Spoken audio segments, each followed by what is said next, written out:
Welcome back to the Mouse and Men, where we explore the grown-up side of Disney.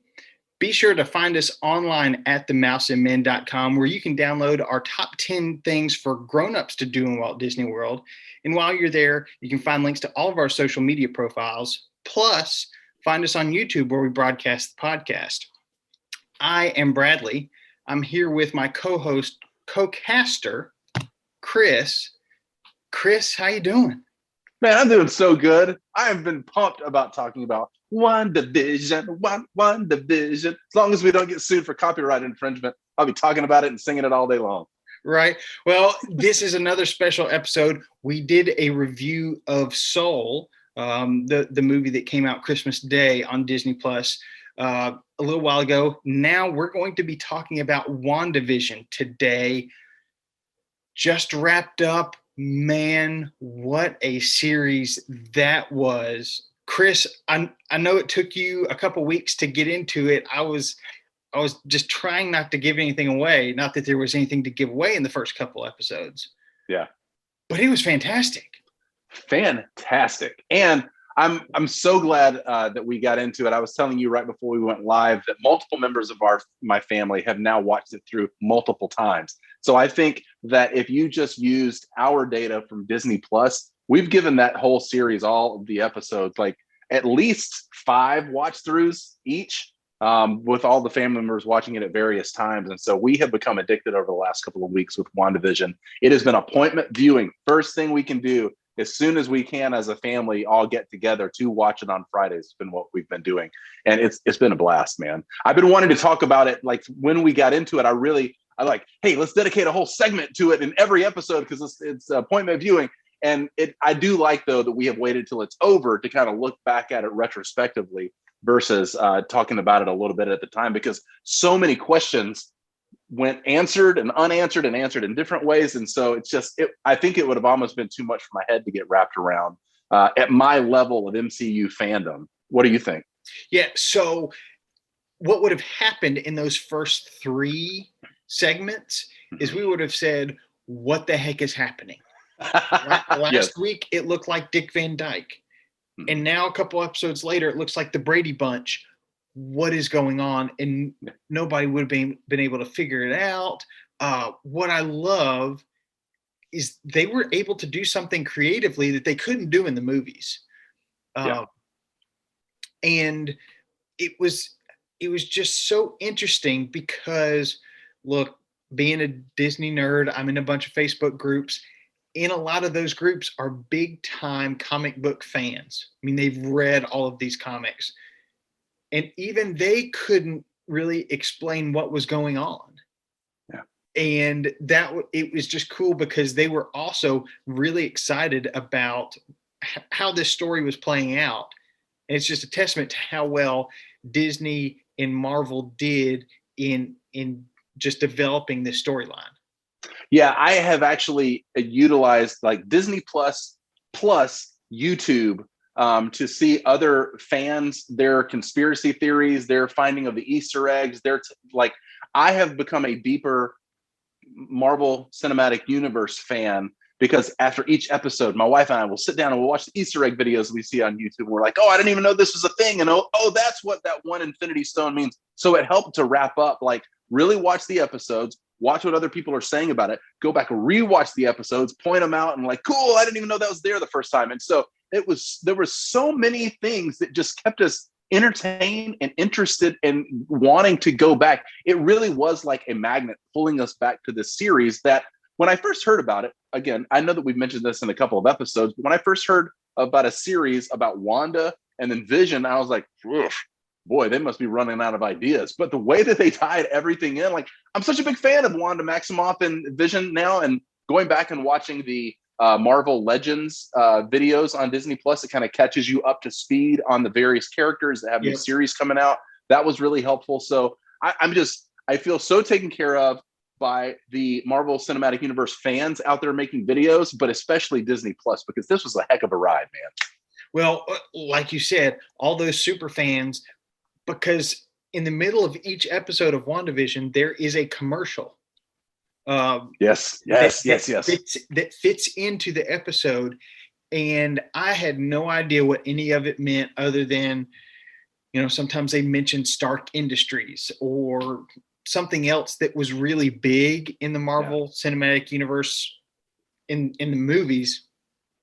And yeah, I couldn't keep up. So I'm reading about, okay, this is what that commercial was about, and here's where it's referenced in other Marvel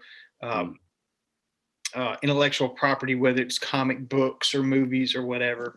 But I mean, it was just so different. Look, I've still got to go back and watch Agents of S.H.I.E.L.D., but right now my wife and I are going through Agent Carter, another series. It had 2 seasons, but very different. It was much more like the movies, in that it just kind of followed this storyline, and there were some twists along the way, but no twists like what was happening in WandaVision.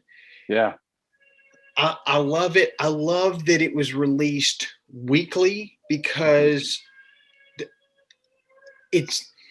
Netflix started popularizing just releasing entire series at once, and people would just go and binge watch in a weekend. One thing that I love about this is I grew up not necessarily before cable, but without cable. And there was no recording TV. I get 8 channels, maybe, and you just watched what was on, and that was it. So getting it in weekly installments, I love it. Disney Plus is bringing it back, and I think it's working marvelously. It worked with The Mandalorian. It worked with WandaVision, and I think it's going to work with these other series coming out soon too. I think from a marketing perspective also, that I appreciate Netflix doing something where, you have 8 or 10 episodes of something like Bridgerton or a series that they have, and it's all is there and it's available. I can go watch The Crown in an entire series the morning that it's there, and that's nice. But sometimes there's an overwhelm as the consumer, because it's like, oh, I've got to get through this before somebody gives away some plot point that I haven't seen yet. So now I have to spend the next 8 hours getting through all 8+ hours of The Crown or whatever to catch up. And I appreciate that. But from a marketing perspective, the idea that Disney, they can market it and talk about it on the front end, that like they hype it up before it launches, and then each episode gets talked about in a kind of a traditional way, which is nice. But then at the end, we were so built up for the finale of WandaVision that we were talking about it then too. So it seems like that from a marketing perspective, being able to just get the word out about it, you just got so much more time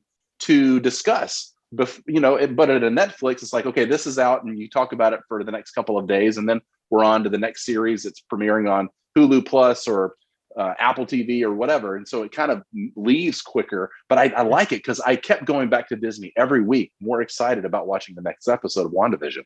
No, I completely agree. You release an entire series at once, people talk about it for a week, maybe 2. But giving space, and with something like this where there's so much drama, so much tension week to week, I mean, for 6 days, it is just chatter of, I think this is going to happen, I think that's going to happen, did you see this Easter egg, did you see that thing pop up? And so would we have 9 episodes? So for 9 weeks, what was everybody talking about? It was WandaVision. And hey, starting this is the other thing that's great about series, because starting Friday, we have the Falcon and the Winter Soldier. We'll get into that in just a little bit, but you've had 1 week off, and now the next story starts. So, okay, we talked about WandaVision. That was great. What the heck is going to happen in the Falcon and the Winter Soldier? I don't know. But I love how this can kind of just line up and just flow one into the other. Yeah. And I don't get too far behind. So I think I said this last week, where because I've got a little one at home and he does not like to sleep. He doesn't like to take naps. He likes to stay up late. He likes to wake up early. So there's not a lot of downtime. Well, if I get behind a week or two, big deal. I'm 30 minutes, maybe an hour behind. Yeah. if an entire series is released and I get behind, I can't watch it for 3 or 4 days, and then I can't watch it in bingeable fashion, or even an episode a night, I'm going to be way behind, and social media is going to give me all the spoilers. I mean, I don't know. Yeah. I mean, applause to Disney Plus for taking a leap against where technology was taking us.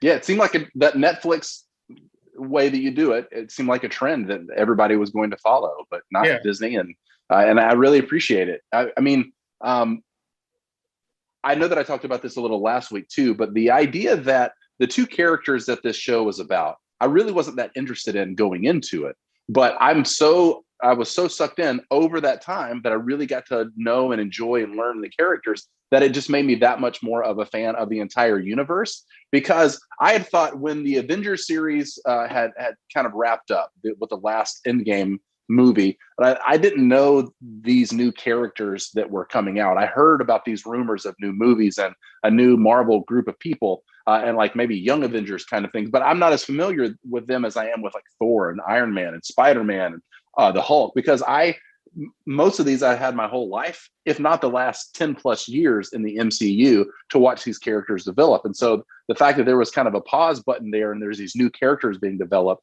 I thought maybe I would kind of lose my interest in the Marvel Cinematic Universe. But now with WandaVision, it bridged that gap for me. And I think it's brilliant what Disney Plus can do by they can release a movie if it needs to be a cinematic release, or they can put out a 9-episode series to kind of bridge the gap. They can do so many different things with this. They could have made it a cartoon versus live action. So they just have so much usability, and the way that we consume things in 2021, I feel like that this kind of weekly release like Disney Plus has done has been great, because it seems like kind of the best of both worlds, at least in my old man brain, with like the way that I am used to watching appointment viewing. And again, because my Hulu and my Prime and my Netflix are littered with series that I would like to watch, but kind of what you were saying a minute ago, if I didn't catch it on the front end and then kind of the luster had fallen from like the excitement of watching it, I just like, I'll watch it eventually. And there's tons of those that I haven't seen because I was too overwhelmed to jump on them. Yeah, but there's no urgency. They created some urgency in bite-sized bits. In bite-sized portions, because okay, I need to watch this one episode. I need to take 30 minutes out of my day and watch this episode of WandaVision. I can do that. I can find 30 minutes over the course of a week to watch the latest episode of WandaVision. It's harder to watch. I guess it ends up being about 5 hours of that over a week. That's a lot harder to do. Heck yeah. But again, what I was just ending the point that I was talking about, kind of the best of both worlds, because I get kind of that release schedule, which is nice to keep my brain from getting overwhelmed, but I get it with all the technology of 2021. So I can, if I'm sitting in carpool line, I could watch it on my phone or an iPad or my Apple TV or whatever. It's available for me when I want it, as soon as it's available, because I can just bring it up in the app, which is great. Because used to, in the old days of watching TV, if for whatever reason you weren't sitting down on the couch at 7 p.m. on a Thursday night, you're going to miss an episode of Friends. That's just, it's too bad, but that's what's going to happen kind of deal. And except maybe you'll catch it on the summer reruns, or maybe you buy the DVD when the season comes out. But I love the best of both worlds like this. Okay, so I'm putting on my Imagineering hat. Do they have Imagineering for Disney Plus? So I like it. We're a podcast. We know how these things work. You can subscribe, or soon it will be follow on Apple Podcasts. You'll be able to follow us, and you download each episode as it's released. What if on Disney Plus you could turn on, for certain series, automatically download to this device? So on Friday morning at, I guess it's like 3:00 Eastern or something in the morning, or whatever. I think it's midnight in California. When that hits, the latest episode's released. If my devices automatically downloaded that, so that, like you said, while you're waiting in carpool line, I can start watching it It's already downloaded. I don't have to worry about data. Somebody needs to work on that. I like that. This is a good idea. I would use it, especially because my wife has family in Georgia. That's where we are now. As we're driving down, I know, the latest episode of WandaVision, or The Falcon and the Winter Soldier, or Loki, Miss Marvel, What If. There's a long list of stuff coming out. If that's automatically on my iPad, awesome. Because when we finally get there, put the kid to bed, my wife's asleep, and okay, I've got road buzz from driving. I need something to just wind down. Give me that episode. It's already downloaded. Let's go. That would be great. So we'll see. But Chris, was there a favorite episode of WandaVision for you? Oof. Okay. Favorite episode for me, and I'm really interested to hear yours as well.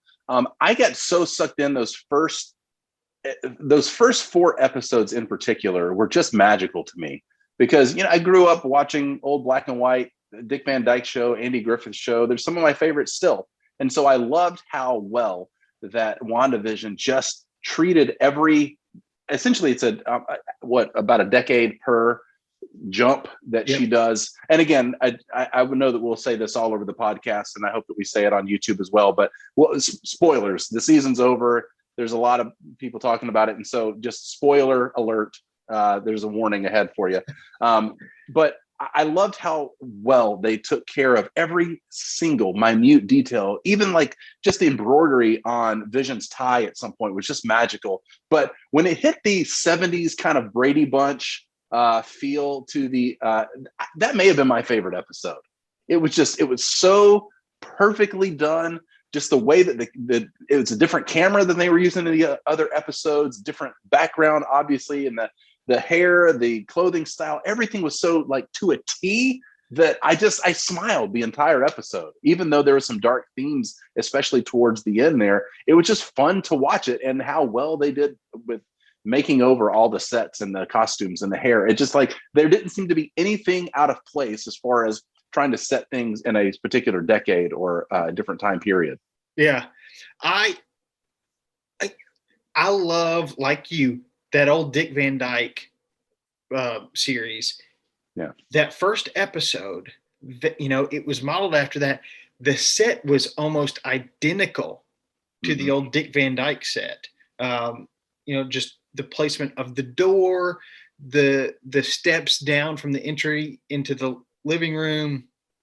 As Vision comes home, instead of tripping over the ottoman, he just walks through it because he can do that sort of thing. The window from the dining room into the kitchen was there. Oh, kind of like the buffet, kind of set up. Yeah. The kitchen, the door that goes out the back to the neighbor's house, where Agnes comes through. We first meet Agnes. I loved that setup. I also loved how much in those first 3 episodes, really the fourth ones, where either in the third or the fourth ones, where you start to get an idea of, okay, now we understand what's going on. But just paying homage to those different iconic shows and iconic decades was really what kept me coming back, because I didn't know what was going on. Yeah. And then fast forward to the last 2 episodes, I believe. You've got Agnes down in her basement, and she puts that hex so that Wanda can't use her powers down there. And you can tell Wanda's trying to figure out what's going on. Why is this happening? What am I doing? What is Agnes doing? And then in the witches battle, that's awesome there at the end, Wanda uses the same sort of hex against Agnes. Was just fantastic. The way that Wanda was kind of coming to her senses. I loved that part of the storyline as well. So I think I cheated. I don't know that I have a favorite episode. Um, but it was, I just love seeing that kind of slightly outside the box, maybe a lot outside the box thinking in how they did this series. Yeah.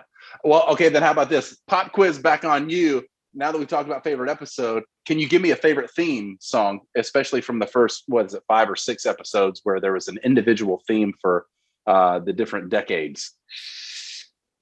No, I Got a theme can't, song, Fave? because I loved how much they paid homage to each of those shows. Gosh, yes. Look, I'm not I'm not a fan of the Office TV series. I know it, exactly. Just never got into it. But that song is iconic for an entire generation. And how they pulled that particular one in and did their own version, I mean, it's just fantastic. I'm not sure who did the music for this, but A+, fantastic job. That was great all around. Actually, I do know. I don't know if they did every song, but I know that the husband and wife songwriting team that has written many of the really good songs from Frozen, Let It Go. Also, they did on Frozen 2, that kind of journey, was it kind of Chicago sounding ballad that they had? Yeah. They wrote that song. So I think that they have won an Oscar for Let It Go. But the husband of that husband-wife songwriting duo, he's got an EGOT for all of the things that he's written. So very, very musically talented people that I look at and I'm like, an EGOT, for those who don't know, it's an Emmy, a Grammy, an Oscar, and a Tony. Emmys being for television, Grammys being for music, Oscar being for movies, and Tonys being for Broadway plays and musicals. Theater. So to get the, I mean, it's not a trifecta, it's a quadfecta. Yeah, we'll call it. I almost said a cuss word there. It's an EGOT. That is what that is, and that is hard to do. So obviously, this guy's talented. Very talented. I have been impressed with them. It was on Frozen 2 where when they had that kind of Chicago style ballad. I even forget them. Turn around and find lost in the woods. That's the name of the song. Excuse me. I'm just taking time here on the podcast to try to sing a song, remember the words. But that was so well done. Like the lyrics, each little guitar part, it sounded like something from like the mid 80s, that kind of adult contemporary ballad that Chicago was so famous for. And they nailed it on the spot. And so when I heard songs coming up in WandaVision, I'm like, I wonder if it's the same people. Sure enough, it was. They are that talented that like if you want music to sound authentic to a time period, but also get a message that may have not been from that time period out, call up this duo. I can't remember their name off the top of my head, but they're amazing. I'm very impressed with them. So was there a favorite theme song for you from the WandaVision series? You know, the one that I can't get out of my head is the one from kind of the 60s version where it's almost like a Bewitched style theme song, that WandaVision, WandaVision. Yep. Like my family and I, we're just like bebopping and scatting all over the house all weekend, just singing that song. We can't stop singing it. But each one of them, it's the combo of the song and just the perfect placement of the way that Bewitched sounded, that was great. But then the visual part of it as well. It looked like intros and theme song intros from all of these different classic decades of sitcoms that we've had. They were so well done. The 70s was really funny. The 80s looked so much kind of like a Family Ties meets Full House kind of thing, that like, and then the one with Malcolm in the Middle or The Office, like we would watch it like, oh, this is so fun. Like I'm enjoying the theme song so much that I can't wait to get through the rest of the TV show, because the theme songs just got me smiling from ear to ear. It was like that with every episode. It was great. So kind of as we're wrapping this up, Chris, what was there anything else that you took away from this series other than, just for me, the excitement for more series coming out? What is there something that just really wowed you that we haven't talked about already? You know, I kind of expected another character or two from the Marvel Cinematic Universe to pop up, especially because I've heard rumors that a lot of what we're watching here is setting up a new Doctor Strange movie. Part of me just expected to see like Benedict Cumberbatch float down from the sky at the end of the series. And so did you call him I'm Benedict excited. Cumberbunch? Because that's awesome. If that's what I said, I think I'm still too sleepy from the weekend, but Benedict Cumberbatch. But yeah, I kind of expected some of that. And so I'm curious as to where it goes. And again, I am putting my faith and trust into the folks at Disney Plus and the MCU. Kevin Feige, I don't know how Feige, the executive producer overall of the MCU. I feel so taken care of. Like, I don't even care what's next now. I'm just happy. And so like Falcon and the Winter Soldier, I'm pumped about, because it seems like that's going to be more of a straight ahead kind of Avengers style, just shoot 'em up, fights, battles kind of thing, which will be a lot of fun. Yeah. And it looks from watching the trailer that there's going to be some humor added into it as well. So I love how they mix the action with the humor. So I'm pumped for that.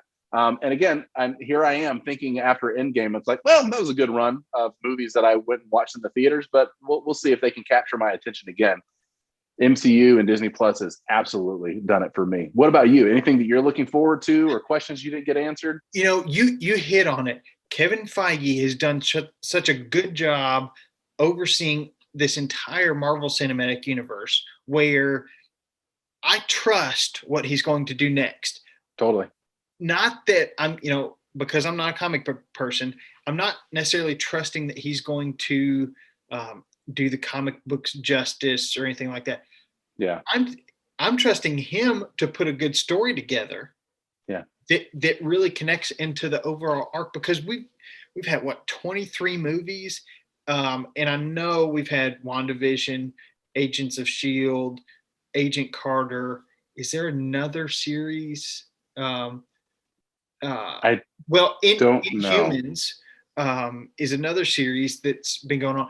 But the way it all works together, and even pulling in WandaVision some characters from X-Men, that's also a Marvel property, that Disney did not have a hand in making those X-Men movies, but still pulling in hints of that as well. I mean, just hats off to Kevin Feige and his team for pulling this off. It gets me even more excited for the things we've got coming up in 2021 right now.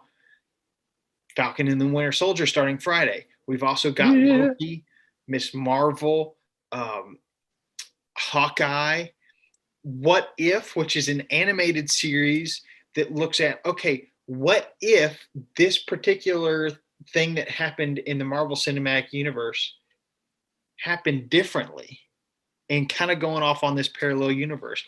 Then we've got the Black Widow movie coming out right now. I think it's still supposed to come out in May. That's good. You mentioned another Doctor Strange. It's like Doctor Strange in the Multiverse or something like that. Yeah, something like that. I was hoping to see Benedict Cumberbunch show up, like you said, just coming down with his cape and everything, and just whatever that little thing he does to unwind time. But hey, I was still really satisfied with what happened in WandaVision. Again, I said this last week, I don't think there'll be a season 2. Yeah. It'll be interesting to see for something like Falcon and the Winter Soldier, which, I mean, I think that could go on multiple seasons. I don't know anything yet, but it seems like it could set up to be something like that. Don't know anything about Loki, don't know anything about Miss Marvel, don't know anything about Hawkeye, but really excited for where this is going, and using series to be, mini movies that are strung together in a timeline. Yeah, to tell important stories that need to be in the timeline, but maybe not so much so to where it warrants its own 2.5 hour movie with all the characters and like a cinematic release kind of thing. Yeah. And who Yeah. needs a 2.5 hour movie when you can get 5 hours in a series? Yeah, exactly. I mean, now that we're looking back on it, that it would fill up 2 decent MCU movies with just WandaVision. So, and I would, now knowing what all it was, I would go into theaters and see something like that. But the fact that they brought it to TV and it was about TV, it was this really cool way of bridging the gap, but also paying homage to all this amazing these sitcoms that I've grown up with my whole life. And just loving it. You know what? One last thing. Teyonah Parris, I believe that's how you pronounce her name. She plays Monica Rambeau. I'm excited to see maybe what her character goes and does. I've loved her since I watched her on Mad Men years ago. And so when I saw her pop up on WandaVision, I was really excited. Or I think maybe she was in one of the movies before this. But anyway, the fact that she has gained all these powers and didn't get eaten up by being sucked into Westview and all this kind of stuff. So I'm really pumped to see what happens with that character moving forward too. Yeah, all these minor characters kind of getting their own thing. I mean, that's what happened with Agents of S.H.I.E.L.D. It's what happened with Agent Carter. It's fun seeing these little things. I mean, WandaVision, the Scarlet Witch, and Vision had a bigger role in the comic books, I believe, but they had just minor roles in the movies because you had Thor, Iron Man, the Hulk, Captain America. You got these, not necessarily more A-list superheroes. I mean, I think any superhero should be A-list, but you've got these more dominating characters that you can't make room for all of them. I'll say this just came to mind. The Black Panther. I trust what Kevin Feige is going to do with the Black Panther going forward, because we only got one movie with Chadwick, so we'll see what's going on there. But we've had some teasers just kind of out there. I trust him. I trust what's going on, their creative process. I'm just really excited for what's next. And I'm really excited that what's next is happening in just a few days. Oh my gosh, yes. It just keep me glued to the TV, which is at this stage in this pandemic, that's all I want to do anyway. So we'll get off here and I'll go rewatch WandaVision one more time before Falcon and the Winter Soldier premieres this Friday. Yeah. Well, Chris, thank you so much for going through WandaVision with me. If you haven't seen it, well, sorry to give away some spoilers. I thought we did a pretty good job with spoilers today. It wasn't too spoiler heavy. Yeah, we didn't give everything away. Yeah. We didn't quite give away what happened to Vision and the kids, or Yeah. But do go back, rewatch it.